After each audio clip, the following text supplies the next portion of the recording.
15 in Fairness. Yeah. Incredible. Tell us about that. Well, first of all, introduce yourself. Hi, my name's Evan. I'm from the local... The Evan. The Evan. The Evan. We finally meet. We do. We finally meet Evan. This is amazing. We've been on Twitter forever.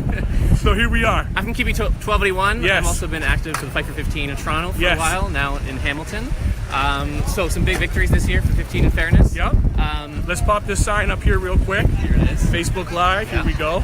So obviously, with Bill 148, we have $15 minimum wage coming in by 2019, with a jump to $14 an hour by 2018. Yes. But it's not set in stone yet, and so we have to keep active, keep mobilizing. The Bill 148 will be back in the legislature in the fall. Yes. And it's on us to keep pressuring the Liberals, pressuring our friends in the NDP, pressuring everyone who cares about decent work to make sure this passes and that we have $15 an hour, in law, but also make sure all the fairness component is still. Let's break this up into two components. Sure. First, I think the distinction needs to be made. It really needs to be made that this was not a partisan political victory. This was a victory of workers, of organizers, of activists who have done a tremendous amount of work on this. This certainly isn't a coming to Jesus moment for the Liberal Party. God, no. They understand, I think, which is what you see day to day, which is the power of people when they organize. So, Evan, talk about what it was like to organize sometimes non-union people, non-organized workers, to be able to put the pressure to make this work. Well, I think it's a really easy sell. I mean, people's their own wages have been stagnant. People can see a tangible impact of what 15 means for their lives. And so, when you're petitioning on the street corner and you're going in people's communities, everyone knows someone who's making, crappy wages and who have no job security and who have, no paid sick days.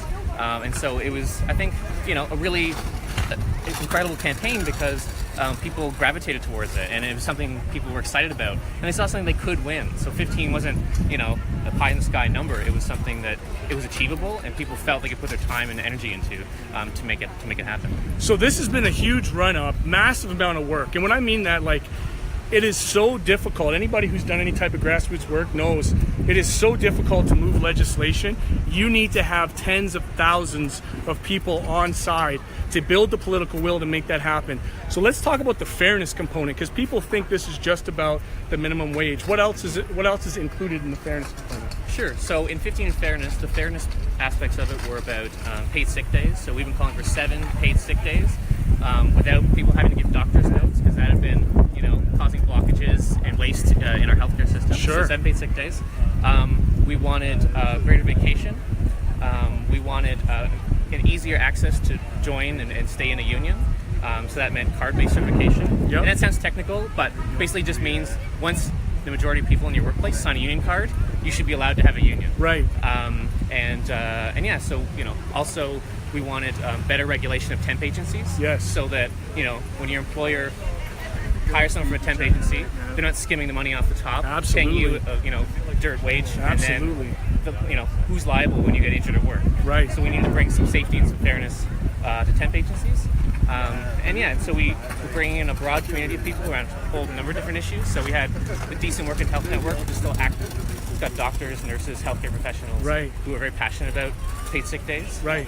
We have the Faith Community, which is been very active recently, understanding that their members from their different congregations, they need, it's about fairness and justice, and that speaks to so many different faith traditions. So it's been a broad campaign, and the fairness encompasses a whole bunch of things that would make just life a bit better at work. Just a huge coalition of grassroots organizers. One of the more successful campaigns in the history, at least my recent history, to actually see it pushed as an election issue now to be passed and carried by the Liberal government, who I think understood the writing was on the wall if they neglected this, that you can only, let me just turn this back here, you can only look after those corporate interests for so long before the people start to organize. Mm-hmm. And when you mess with things like hydro, when you mess with food costs, when you basically legislate poverty with Ontario Works and ODSP, when you have a housing market that's run amok, that has essentially commodified our existence,